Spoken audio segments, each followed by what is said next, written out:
Okay my dear student of class 9th, how are you बेटा? I hope आप सब बहुत बढ़िया होंगे। तो चलिए आज क्लास स्टार्ट करते हैं और आपका जो चैप्टर नंबर 2 के क्वेश्चन आंसर बच गए थे उसको सॉल्व करते हैं। So first question we have, which statement technique will you apply for the separation of the following. नीचे कुछ चीज़ें दी गई हैं, उनको सेपरेट करने के लिए आप लोग कौन सा टेक्निक, सेपरेशन टेक्निक यूज़ करेंगे उसके बारे में पूछा गया है। Sodium chloride from the solution in water. तो सोडियम क्लोराइड है उसको सॉल्यूशन ऑफ वाटर से किस तरीके से अलग करेंगे इसके बारे में बताई गई है। तो इसके लिए आप लोग करेंगे, in water sodium chloride in the solution can be separated through the process of evaporation. तो आप लोग देखते होंगे कि किस तरीके से नमक निकाले जाते, तो आप लोगों को पता है क्योंकि इसके बारे में हमने एक्सप्लेनेशन किया है कि सॉल्ट वाटर के जो मिक्सिंग रहती है, तो यदि हमें NaCl यानी सोडियम क्लोराइड निकालना हो तो इवेपोरेशन प्रोसेस अपन लोग यूज़ करते हैं। दूसरा क्वेश्चन है हमारे पास में, ammonium chloride from mixture of containing sodium chloride and ammonium chloride. तो सोडियम क्लोराइड और अमोनियम क्लोराइड के मिक्सचर से अमोनियम क्लोराइड यदि निकालना हो तो इसके लिए the technique of the sublimation use करेंगे। सब्लिमेशन आप लोग जानते होंगे कैसा है, is apt as ammonium chloride support sublimation. Third question है, थर्ड सी नंबर है, small pieces of metal in the engine oil of a car. जो इंजन ऑयल है कार के, उसके अंदर से आप लोगों को मेटल के कुछ स्मॉल पीसेस को निकालनी है। तो इसके लिए आप लोग जो है सी नंबर यानी कि टीनी चूंक यूज़ करेंगे for metal pieces in engine oil of car can be manually filtrated. Okay, so manually filtrated कर सकते हैं। डी नंबर में क्या पूछा जा रहा है आपका, different pigment from the extract of flower petals. Flower petals से अलग अलग जो डिफरेंट पिगमेंट है उनको अलग करने के लिए कौन से यूज़ करेंगे। तो इसमें आ जाएगा आपका डी नंबर पे, chromatography can be used for the separation of various pigment from the extraction of the flower petal. So you can write this one from the here to here. Okay, next E number, what I ask, water from curd। Curd से butter को कैसे अलग करेंगे। The technique of centrifugation can be apply to separate butter from the curd. It is based on the concept of difference intensity. So you can write in the E numbers in the option of how to separate butter from the curd. So you can write this one. Next F, what he ask, oil from the water. Water से oil को किस तरीके से separate करेंगे, to separate oil from the water which are two immiscible liquid which vary in their density. Separated funnel can be effective method. तो separating funnel जो है इसके लिए इफेक्टिव मेथड होगा इसको सेपरेट करने के लिए। आगे बढ़ते हैं, T leaf from the T. जो टी से टी लीफ को अलग करना है तो आप लोगों के स्टैनर की ज़रूरत पड़ती है, याद है आप लोगों को, स्टैनर का यूज़ करेंगे आप लोग। So you can write this one, the tea leaf can be manually separated from the using simple filtration method और strainer. Okay, next iron pin from the sand. Sand से आयरन पिन को अलग करने के लिए आप लोग मैग्नेटिक मेथड का भी यूज़ कर सकते हैं। So iron pin separated from the sand manually with the use of magnet, जिसको मैं कह रहा था, तो उसका यूज़ करके आप लोग इसको कंप्लीट कर सकते हैं। नेक्स्ट H नंबर, क्या पूछा जा रहा है आपसे, नहीं आई, wheat grain from the husk. Husk से व्हीट ग्रेन को अलग करने के लिए क्या होता है, विनोविंग मेथड यूज़ की जाती है, तो विनोविंग ही होना चाहिए यहाँ। Different husk from the wheat is different their mass treatment among the wind energy, जिसको कि आप लोग विनोविंग भी बोलते हो, इसका यूज़ कर सकते हो आप लोग। And E number, find mud particles suspend in water. तो मड पार्टिकल्स को, जो मिट्टी से बने सभी पार्टिकल्स रहते हैं, उसको सस्पेंड इन वाटर से अलग करने के लिए कैसा यूज़ किया जाएगा। तो you can write this one, due the property of water sand और फाइन मड पार्टिकल टेंड और sink of the bottom as a danger provide they are undisturbed through the process of sedimentation and decantation. Sedimentation और decantation process के through जो है आप लोग water can be separated from the mud particle as the technique established on the opening clear water by tillating it out। Question number 2 क्या पूछ रहा है, what the step you would use for smoking use for making tea। use the word solution, solvent, solute, dissolve, soluble, insoluble, filter and the residue। In word का use करके आप लोगों के step by T कैसे बनाई जाती है उसके बारे में बताना है। So you can write this one in the solution section. Into a vessel, that means container, add a cup of milk, एक कप मिल्क लेना है, which is the solvent, जो आपका solvent कहलाएगा. Supply it with heat, और उसके बाद जो है आग को जला देनी है. Add टी पाउडर आप ऐड करिए, टी लीफ या यूज़ करिए और बॉयल करिए मिल्क के साथ में, which act as a solute, और जो सैल्यूट की तरह काम करेगा. कंटिन्यू टू हीट, लगातार हीट को गर्म करते रहिए. The solute example tea powder और tea leaf remain insoluble in the mix of milk which can be observe while it the still boiling. और जब हम इसको ऑब्जर्व कर सकते हैं जब आपका चाय बॉयल कर रहा हो, तो ये दो चीज़ें जो कि टी पाउडर और दूसरा टी लीफ जो है इंसॉल्युबल होते हैं मिल्क के साथ में, तो वह ऊपर ही ऑब्जर्व आप देख पाते हैं. After that in this case add some sugar to the boiling solution. Boiling solution पे कुछ शुगर ऐड करनी है और अच्छे से उसको मिक्स होने के लिए छोड़ देना है. Sugar is a salute. आप देखेंगे कि शुगर क्या है, सैल्यूट है, but it is soluble in the solvent. पर यह क्या करता है बेटा, सॉल्वेंट में सॉल्युबल रहती है. Continue stirring cases the sugar is completely dissolve in the tea solution, hence reaching saturation. और लगातार इसको गर्म करती रहनी जब तक कि जो आपका शुगर है वह कम्प्लीटली डिजॉल्व ना हो जाए मिल्क के साथ में, और तब तक गर्म करते रहनी जब तक ये सेचुरेशन स्टेज को ना पहुंच जाए. जी नंबर में, once the raw smell of the tea leaf is vanished and the tea solution is boil enough. आप देखेंगे कि जो आपका टी है वह अच्छे से बॉयल हो चुका है. Take the solution of heat solution को हीट से अलग कर देना है. फिल्टर यूज़ करनी है और स्टेनर यूज़ करना है सेपरेट करने के लिए टी पाउडर को और टी सोल्यूशन को. और आपका जो insoluble tea powder remain in the residue while the solute sugar and the solvent and strain through the filter medium which is collect as a filtrate. Okay, तो इस method से आप लोग इसको ईजिली से बना सकते हो. और ऐसे क्वेश्चन नंबर सी क्या पूछ रहा है आपका, Pragya test the solubility of 3 different substance of different temperature and collect the data in given value and you can write the following table as a gram of substance dissolved in the 100 gram of water from a saturated solution. So this is your data. So how it is solved, A B C इस तरीके से उसको पढ़ लेना है और इसके बाद में आपका आंसर यहाँ से स्टार्ट होता है. Mass of the potassium nitrate required to produce a saturated solution in 100 gram of water.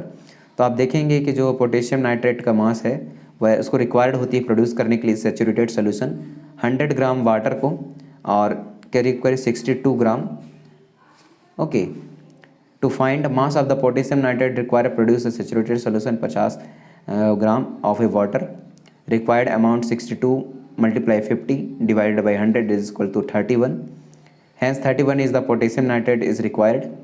B number, you can write the solubility of the potassium chloride in a sodium decrease when the saturated solution of potassium chloride lost heat 353 Kelvin.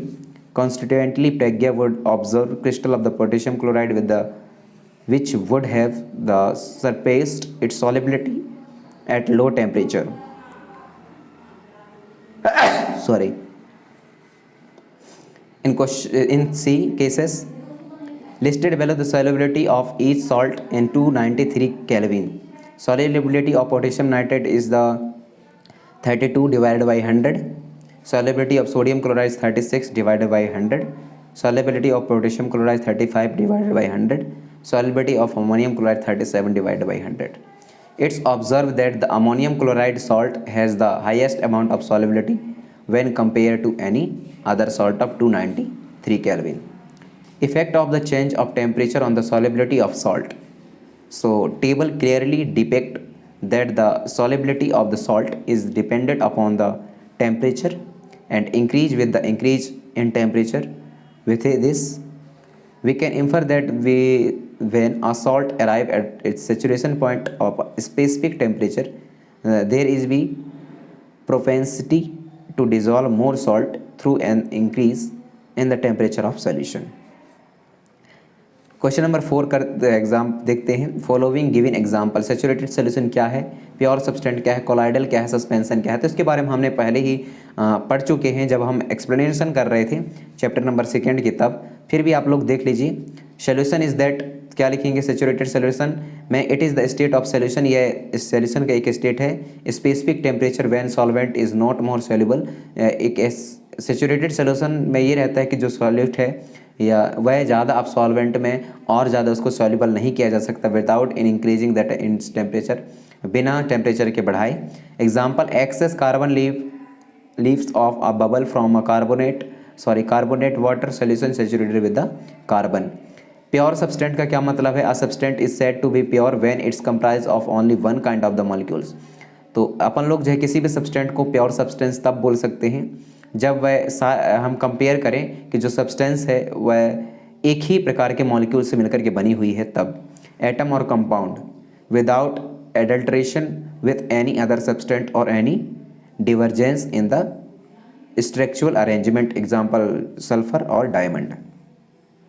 बात करते हैं colloidal की। So what is the meaning of colloidal? A colloidal in the intermediate between solution and the suspension. जो colloidal है वह intermediate phase है किसके बीच के सोल्यूशन और सस्पेंशन के बीच का। So it is the particle of various size that range between the 2 to 1000 nanometre के बीच की इनकी साइज़ रहती है पार्टिकल की, कोलाइडल की।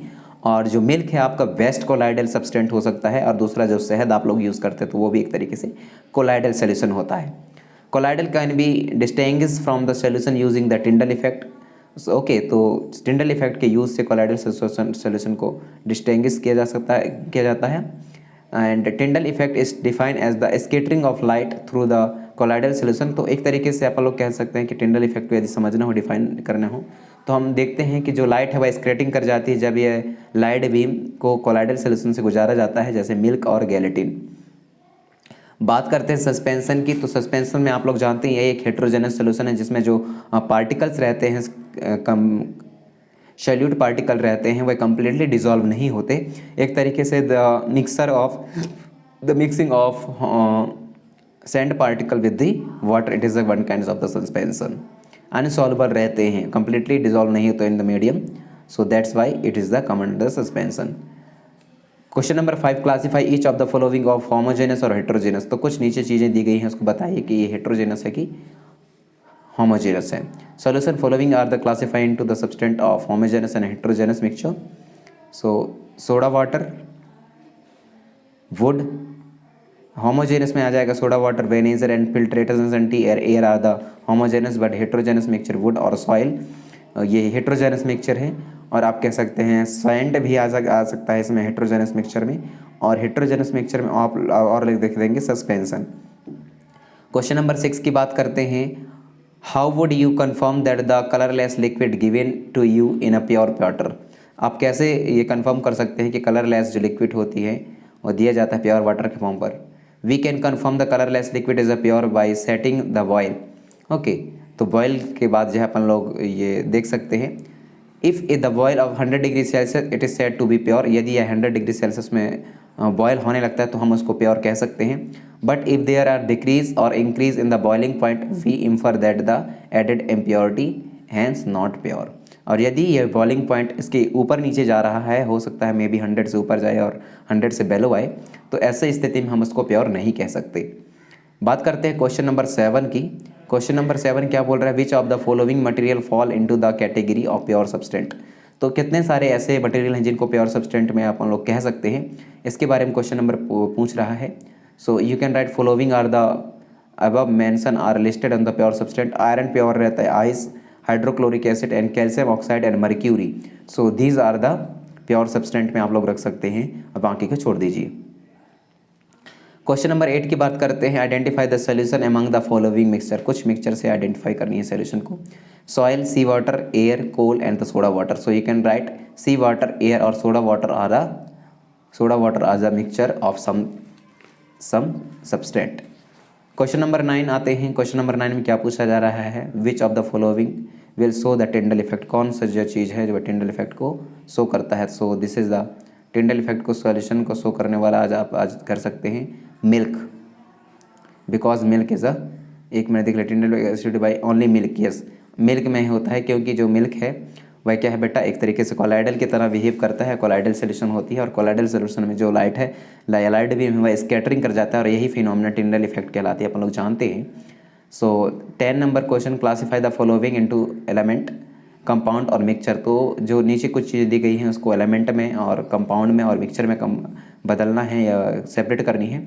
तो सबसे पहले एलिमेंट में लिखिए, एलिमेंट में सोडियम आ जाएगा आपका, सिल्वर आ जाएगा और टिन आ जाएगा। कंपाउंड में शुगर सॉल्यूशन आ जाएगा, ओके, और देन कैल्शियम कार्बोनेट आ जाएगा। और भी सारी चीज़ें दी गई हैं तो उसके सेपरेट आप लोग कर सकते हैं। एलिमेंट में सोडियम, सिल्वर, टिन और सिलिकॉन। कंपाउंड में कैल्शियम कार्बोनेट, कार्बन डाइऑक्साइड और मेथेन। मिक्सचर में सॉइल, शुगर सॉल्यूशन, कोल, एयर, ब्लड और सोप। ये सारी चीज़ें इसके अंडर में आ जाएंगे।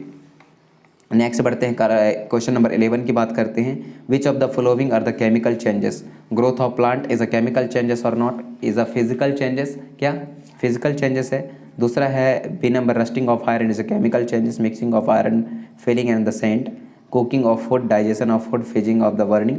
तो ये these are the some question are that, so you can right out of the given chemical changes. तो जितने भी नीचे दिए गए हैं इनमें सब जो है केमिकल चेंजेस है, उसमें पूरे में से growth of plant chemical changes, rusting of iron, cooking of food, digestion of food and the burning of candle, these are the chemical changes.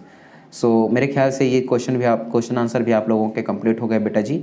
तो आगे बढ़ेंगे और अपन लोग नेक्स्ट क्वेश्चन आंसर को सॉल्व करेंगे। खुश रहिए।